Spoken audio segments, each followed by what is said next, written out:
तो दोस्तों, मैं आपको एक अपने नए ब्लॉग में लेकर के आया हूँ। यह बाबा मठारदेव की नगरी सारनी है, जो सतपुड़ा की हसीन वादियों में एक बसा हुआ दार्शनिक स्थल अति रमणीय, अति प्राचीन है, जैसा कि आप देख रहे होंगे।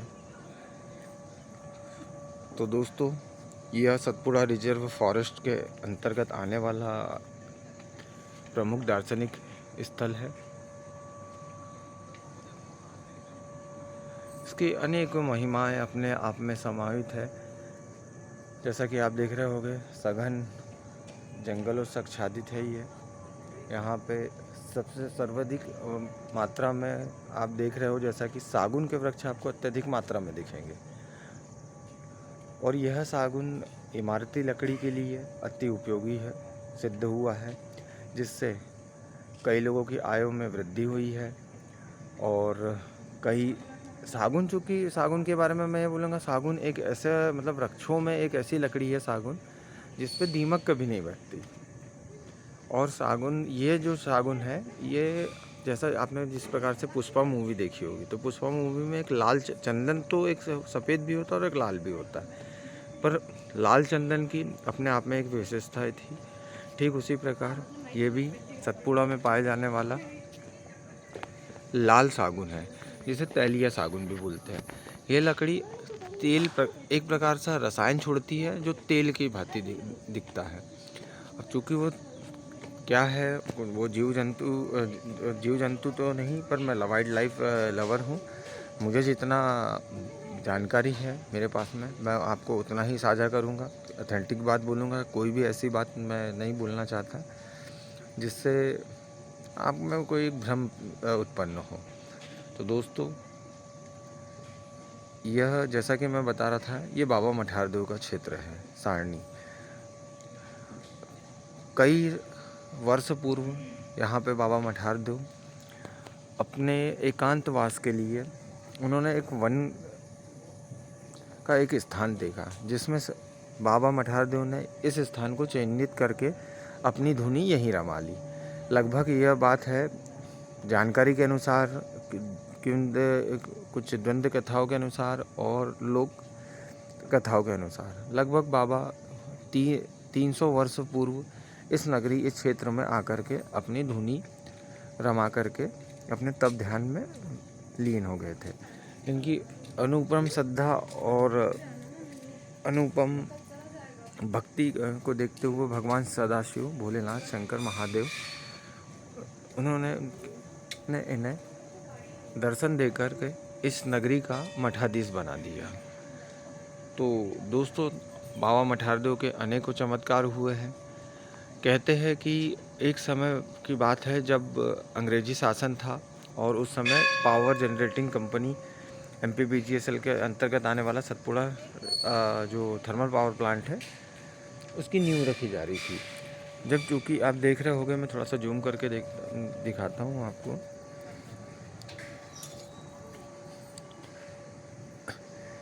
ये डैम दिख रहा होगा आपको, और ये कूलिंग टावर दिख रहा होगा। ये है सतपुड़ा थर्मल पावर प्लांट। तो उस समय कुछ दंत कथाओं के अनुसार कहा गया है कि जब प्लांट की नींव रखी जा रही थी, तो हुआ यूँ उस समय कि प्लांट की नींव तो रख दी और प्लांट के सारे उपकरण सब फिटिंग भी कर दिए, पर प्लांट अपने आप में कुछ दिन चलता था, इलेक्ट्रिक प्रोड्यूस करता था, और अचानक ही उसमें तकनीकी खामियां उत्पन्न हो जाती थी, जिससे आए दिन यहाँ के मुख्य अभियंता, जो इंजीनियर है, मैकेनिकल इंजीनियर, सिविल इंजीनियर, जो भी इंजीनियर हो, उनके सामने कई दिनों दिन चुनौतियों का वो सामना कर रहे थे कि ये आखिर क्या है, ये क्यों हो रहा है, किस लिए हो रहा है। क्योंकि सारी मशीनरी प्रॉपर अपना वर्किंग जो जैसा उनको करना था वो कर रही थी, पर चूँकि किसी भी प्रकार से कोई भी तकनीकी खामियां उत्पन्न हो रही थी। तो वही है दोस्तों,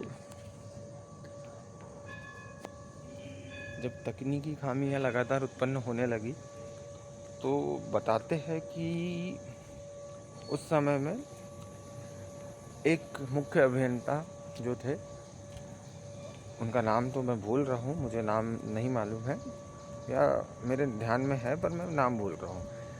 तो उनके पास में एक बाबा स्वरूप में, बुजुर्ग रूप में एक बाबा है, और वो बाबा ने उन्हें यही बोला कि बेटा यहाँ से ऊपर एक शिखर पे एक बाबा की तप स्थली है, जिसे बाबा मठारदेव बोला जाता है। तो उस समय हुआ यूँ दोस्तों कि उस समय वहाँ पे बिजली, इलेक्ट्रिक की सुविधा ऊपर शिखर मंदिर तक नहीं थी।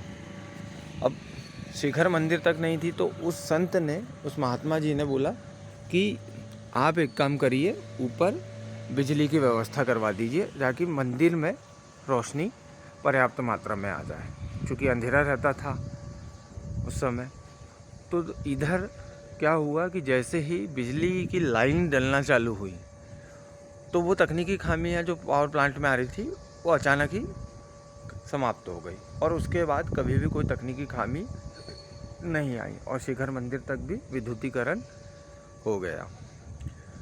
तो ये है बाबा की कुछ छोटी सी महिमा है। अनेकों चमत्कार है बाबा के, दिखते हैं, दिखाते रहते हैं बाबा।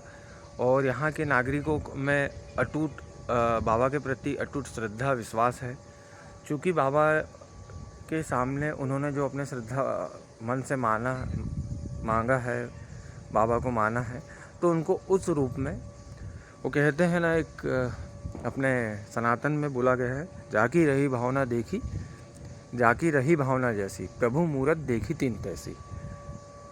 तो दोस्तों, जिसने बाबा को जिस भाव से भजा, बाबा उसको उस भाव में दिखे ज़रूर है। यह सिद्ध स्थली है, क्योंकि बाबा श्री 1008 संत बाबा मठारदेव है। तो दोस्तों, ये सतपुड़ा श्रृंखला में बसा हुआ, टाइगर रिजर्व फॉरेस्ट में बसा हुआ यह बाबा की तपस्थली कहूँ तो ज़्यादा उचित रहेगा। और यहाँ पे बाबा का मठ भी है।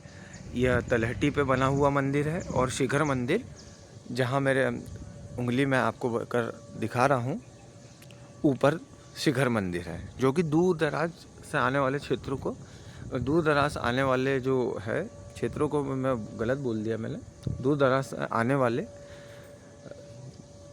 लोगों को बराबर दिखता है।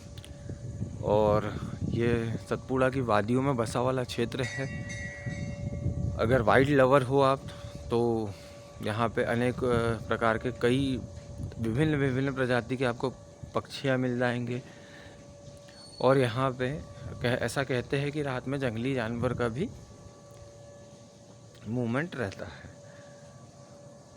दोस्तों, आज तो अभी यहाँ बंदर नहीं है, नहीं तो बंदरों का आतंक तो इस प्रकार रहता था यहाँ पे कि कोई प्रसाद भी नहीं ले जा पाता था। लाल मुंह के बंदर बोलते हैं जो।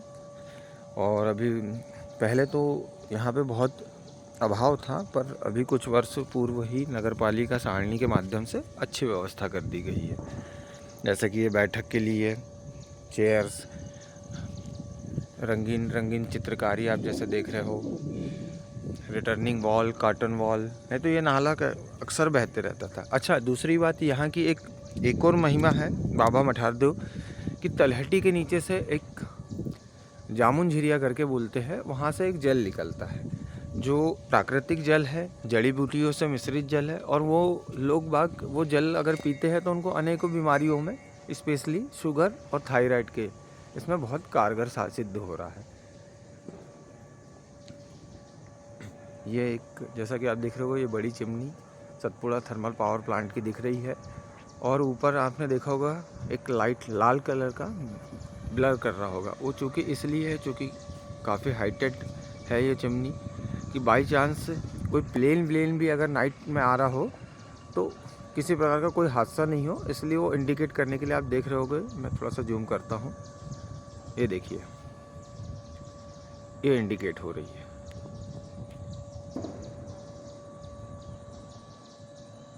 और ये कूलिंग टावर बनाए गए हैं, ताकि कूलिंग टावर इसलिए बनाए जाते हैं मोस्टली जहाँ पानी का अभाव रहता है। यहाँ पे हालांकि पानी का अभाव नहीं है, यहाँ पे तो सतपुड़ा जलाशय भी है जो अंग्रेजी शासन द्वारा बनाया गया है, जो आज तक अभी भी टिकाऊ है।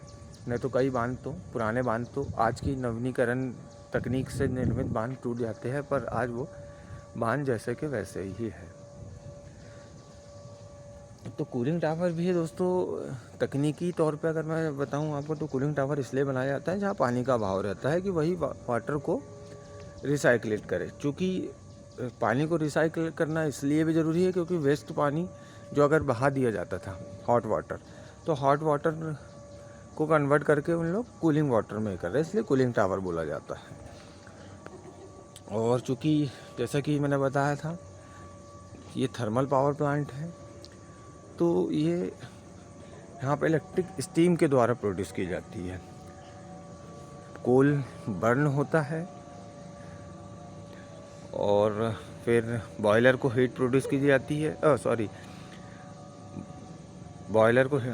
वही है, 3 बार गलतियाँ कर दी, पर ठीक है। मैंने आपसे जैसा बोला था कि गलतियाँ होते रहती है और मैं एक्चुअल में ट्रू ऑथेंटिक ही बात करूँगा, कोई एडिटिंग नहीं छाट करके।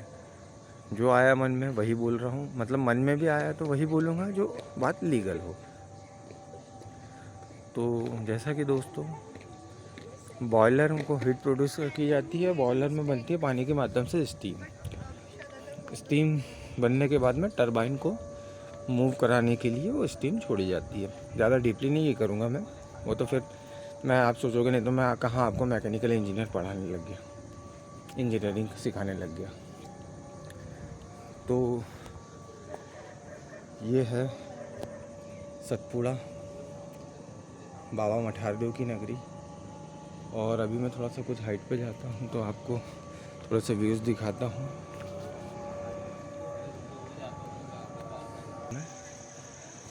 ये पूरी सतपुड़ा श्रृंखला है। ये देखिए आपको थोड़ा सा ये पावर प्लांट का एक और व्यू दिख रहा होगा। ये देखिए मैं जूम करके दिखा रहा हूँ आपको। ये पावर प्लांट से निकलने वाला जो वेस्ट धुआं है उसको एक प्रॉपर हाइट मेंटेन करके ऊपर एटमॉस्फेयर में छोड़ा जाता है। वो जो दूसरी चिमनी दिख रही है वो पावर प्लांट अभी बंद है।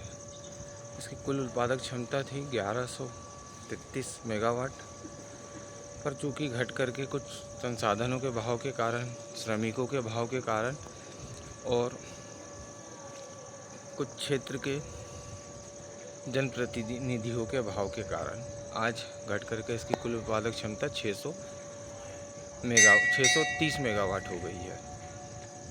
अब यही कहूँगा मैं कि जनप्रतिनिधि जो लोग हैं, शासन के लोग हैं, इस ओर ध्यान दें ताकि बाबा मठारदेव की जो नगरी है वो फिर से खुशहाल हो सके।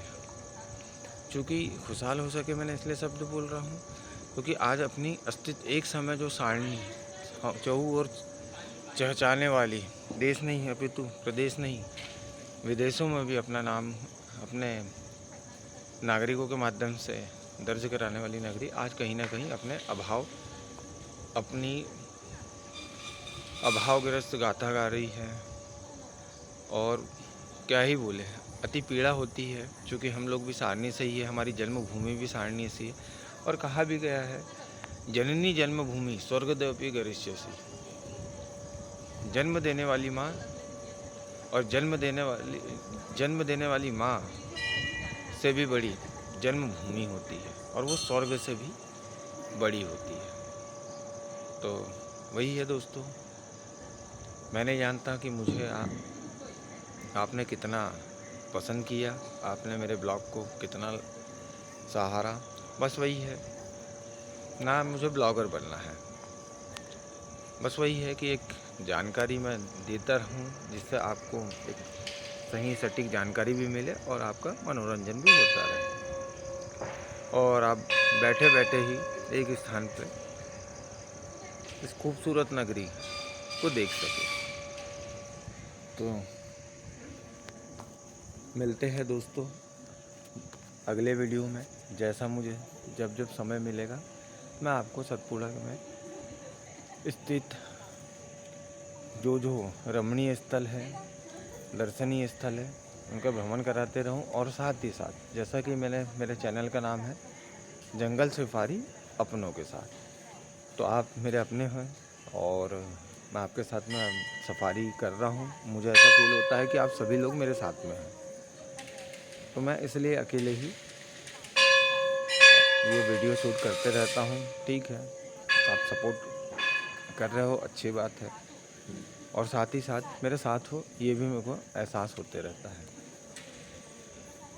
और वही है, जैसा कि मैंने आपको यही बोला था अभी थोड़ी देर पहले, थोड़ा सा भूलने की बीमारी है, इसलिए 2-3 बार मैं रिपीट कर देता हूँ। मैंने वही बोला था कि बीमारी नहीं बोलूँगा भूलने की, जब आप खुद प्रैक्टिकल करके देखिएगा कि जब आप कोई वीडियो बनाते हो तो आप वैसे नॉर्मल बहुत अच्छा बोल लेते हो, पर जब आपके पास सामने कैमरा स्टार्ट होता है तो आपके मन में हिचकिचाहट उत्पन्न होती है। तो ठीक उसी प्रकार से एक स्वभाव है, तो उसी के कारण हिचकिचाहट उत्पन्न होती रहती है। तो वही है दोस्तों, जंगल सफारी अपनों के साथ मेरे चैनल का नाम है। और जब जैसा मैंने यही बोला कि सतपुड़ा में पाए जाने वाले जो भी जंगली जीव है जो मेरे सामने आएंगे या मैं उनको शूट करने के लिए जाऊंगा, तो मैं आपको दिखाते रहूँगा। तो